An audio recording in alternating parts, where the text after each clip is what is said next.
So we're trying to plan our escape because cyclone season's almost over and we have a boatload of projects to take care of. And it just seems like every single day things get more and more and more complicated. Sick and tired of it. Sick and tired of it. You didn't have to come in for that. Well, yeah, so literally sick and tired. Jason got sick like a couple of days right after the ukulele lesson, and then he transferred it directly to me. Thank you so much, honey. That's true love. You're welcome. And so yes, we now have whatever all of this is. Some sort of island cold. And we have blown through the toilet paper. Island fever. Oh my gosh. Jason went through like 2 rolls of toilet paper. I've gone through a half of one that he left, and now this one. We're going to have to go back into town just for more toilet paper. Oh, 'cause they don't have can't get facial tissue here, which is fine. You just toilet paper. So it's by the roll, not by the box. Sorry, keeping track. And in terms of the world's problems right now, what we're dealing with is no big deal. I mean, family and friends stuck in Texas don't have drinking water. They are without power. They're freezing their butts off. And then, the world with COVID and travel restrictions and so many other issues, our problems are pretty minor, and we're really lucky to have these problems to deal with. But it doesn't make them any less of a problem. I mean, for us, it's really what we're dealing with is a logistical nightmare, and it all starts with our boat. We have many boat problems, but some of them are bigger than others, like the windows.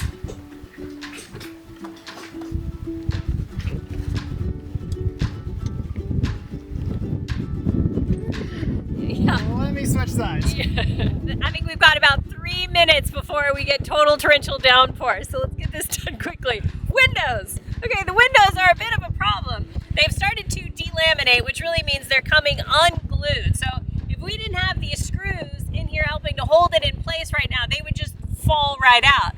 Obviously a problem, and they're not watertight, so we do get small leaks coming in here, which is why you always see us with the cloths in here. But aside from that, our other big issue are these cracks. So each window has started to crack. I'm sure that's just due to age and that they're just getting old and brittle. We need to be able to take these into somebody, because it's not just like a regular plexiglass that we can go get and cut out and put in here. It's like a specialty type of plexiglass with a very special curvature to it. So we have to be able to take it in and have somebody fabricate one for us that is the same exact thing as what we have right now, so that we know it'll fit and we can glue it in and that it will stay. And we cannot do that here. That needs to be in a mainland. So that's the window issue.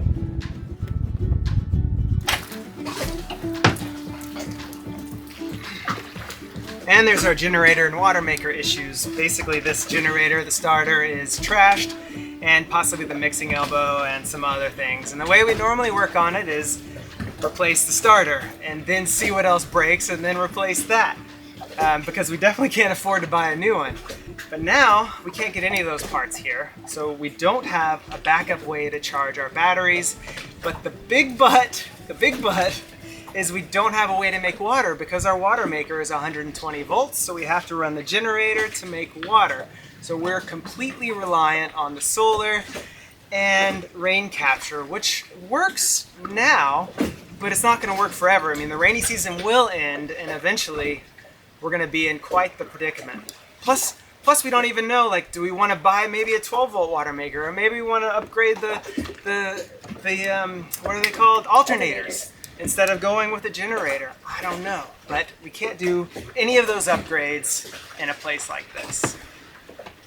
We need a mainland. And then there's the fridge freezer. We've got to replace the port lights, the trampolines, the new mainsail, the stanchion base, the cutlass bearing sleeve, and the list goes on and on and on and on. And we keep adding to it, like the fact that the wind instruments decided to stop working this week, and that is what Jason is troubleshooting right now. Okay, it's been blowing snot here recently, and we turned on the instruments the other day just to see how much wind we were getting, and we got nothing. So I've been emailing back and forth between Garmin, and we think it's one of these three things.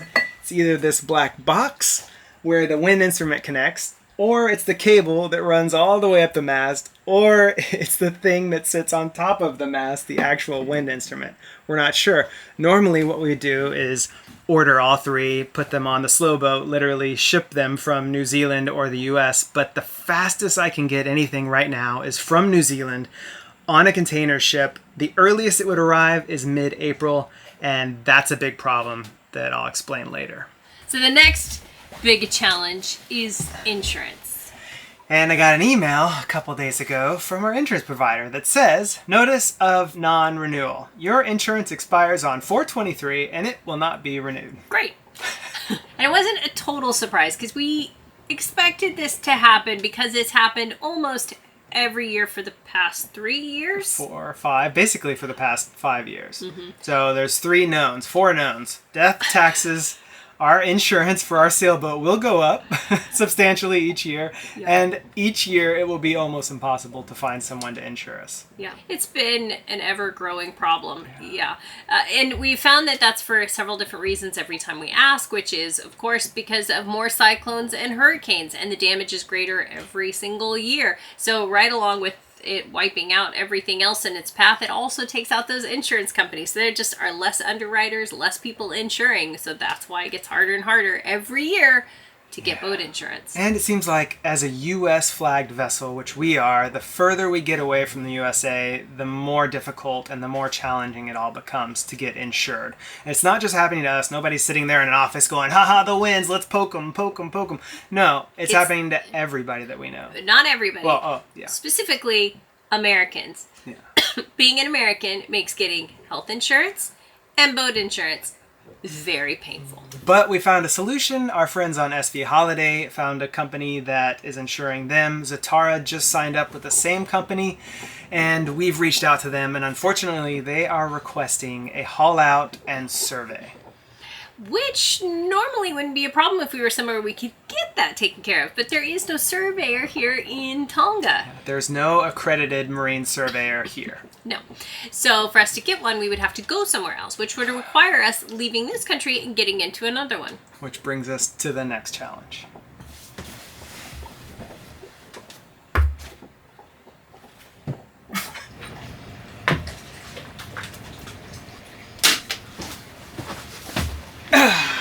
All right, let's talk about anxious April. On April 1st, our current insurance company will allow us to leave Tonga and start sailing. Cyclone season officially ends at the end of April. Our insurance expires around here for 23.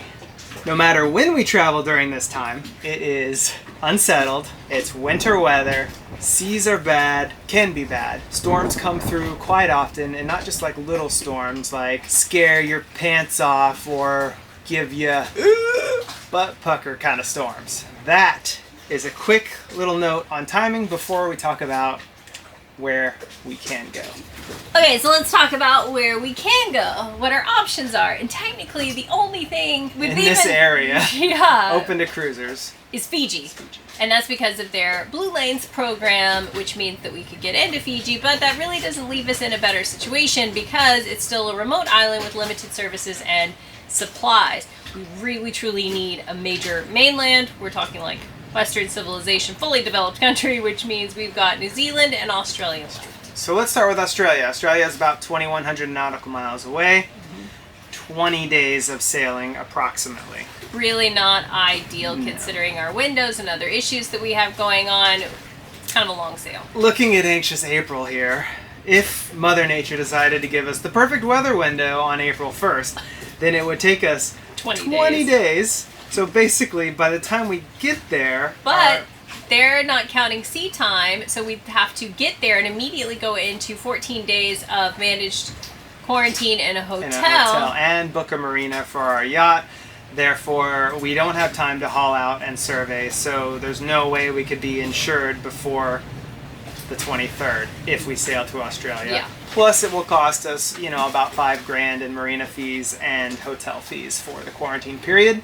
Yep, so there's that. And then New Zealand. And hold on, before we go on, they're technically not open, but they do allow if you have a compelling reason. Right, which is how like Satara and Archer were able to get in there because they were trying to escape cyclone season because they were uninsured in Fiji, so that was their compelling reason. For us, ours would be boat work. Yeah. So then New Zealand is kind of the same, but their language is very specific. The exact language says... Because again, their borders are not open. They are not open. You can only get in with a compelling reason. Yes, and their language exactly says, boat repairs more than minor. So what does that mean? Well, we've spoken to a yacht agent recently, and he said basically it means you have to spend $50,000. Because if you spend less than $50,000, you'll probably likely get denied. Yeah. Yes, they've had other people that have applied for 40 and 45 and gotten denied. So, 50 grand is a huge chunk of change to commit to, especially for us because typically we do most of our own work. So we still need to, pay to be at a yard for the work. We're still going to buy a lot of supplies there. We will still hire help, but not $50,000 worth. But the one way it fits into Anxious April, and the only reason we're really considering it, is if Mother Nature gives us a great weather window here on the 1st. It's about a 10-day sail to New Zealand, but we must take 12 days to sail there in order to not have to do a hotel quarantine. I know this is getting complicated, but we must sail for a minimum of 12 days to have our sea time counted towards our quarantine. Yeah. So that puts us in on the 12th and into New Zealand, then we check in and everything. We could potentially get hauled out and a boat survey by the 23rd. So that is one of the main reasons we're considering New Zealand. And it's the closest, so it's half the time at sea, which is good, especially considering boat worries, and the fact that they would potentially count sea time, so no managed isolation, so that cuts down on a little bit of the fees, but then we have $50,000 worth of boat work we're supposed to commit to doing there. And the scary part of sailing in April to New Zealand, lots of bad storms, potentially, like I mentioned earlier. It's not the best time to sail. Most people wait till October or November because that's the best time to sail down to New Zealand and the best weather. Doesn't mean that we can't get a really great weather window and have a good passage there. It's just we now need it April 1st. And that likelihood, that's really rolling the dice. And it's never good to sail on a schedule. And right now we're certainly on a schedule mostly because of insurance. Yeah. If it wasn't because of the insurance thing, obviously we could maybe buy ourselves a little bit of time, see if things get more lax. Probably not. Realistically, whatever's in place now is probably not going to change a lot through the summer, but you never know. So legitimately, what is our plan? Well, go to New Zealand and put ourselves into financial debt because that would be as much money or technically more money than what we would spend an entire year of cruising. Yeah. Mm-hmm. Or take a huge risk, put our boat on the line and sail to Australia, have our insurance lapse either en route or while we're in quarantine. And Murphy's Law, if our insurance lapse, something will happen. A window will pop out on our sail or lightning will strike when we're in the marina. Who knows? Yeah. It's a very big risk to take. It's an uncomfortable place to be. Either way is not great, but we do have some good news at the end of this story. Yeah. It's not all gloomy. Yeah. And it's all gonna work out. Yeah, everything will be fine. Exactly.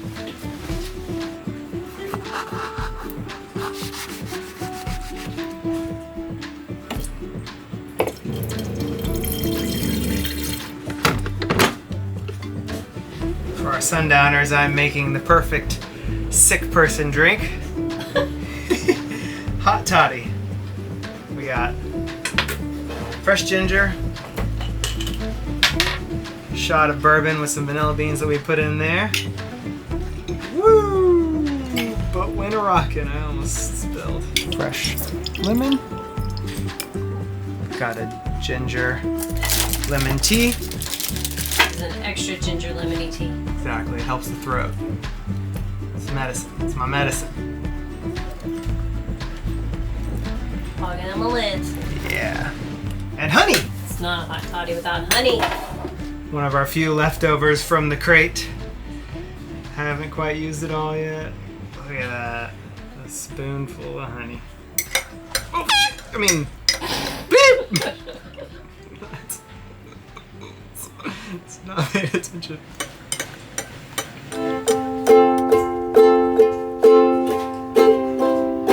Open up your mind and see like me. Open up your plans and damn, you're free. Look into your heart and you'll find love, love, love, love. Listen to the music of the moment, people dance and sing. We're just one big family. It's our God-forsaken right to be love, love, love, love, love. Ba-da-ba-doo-ba-dee-ba-doo-ba. Ay. Terrible. No, as our first performance, I think is. I would give it a 10. Our first But I'm not listening. Yeah. First performance and the first time that we've ever tried to play and sing. So there you go. You're welcome or I'm sorry. Yeah, one or the other. Let's talk about the good news. So the good news is we were able to buy 4 ukuleles for the library. Oh, we delivered them? So what we want to do is take any of our YouTube earnings from this video and donate it to the library so they can buy more ukuleles. Okay, gonna go drop off the 4 ukuleles to Winnie at the library. I don't think she knows we're coming.